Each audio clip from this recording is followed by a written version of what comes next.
கிறிஸ்பியான வாழைக்காய் ஃப்ரை எப்படி செய்கிறதுன்னு பார்க்கலாம்.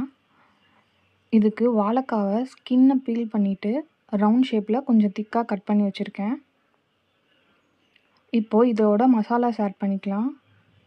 1/2 டீஸ்பூன் மஞ்சள் தூள், 2 டீஸ்பூன் மிளகாய் தூள், 1/2 டீஸ்பூன் மிளகு ஜீரகத்தூள், 1/2 டீஸ்பூன் சால்ட்டு, கொஞ்சம் இஞ்சர் கார்லிக் பேஸ்ட் எல்லாம் ஆட் பண்ணி நல்லா மிக்ஸ் பண்ணிக்கிறேன். இப்போ ஒரு பேனை ஹீட் பண்ணி அதில் 3 டேபிள் ஸ்பூன் ஆயில் ஆட் பண்ணிக்கிறேன்.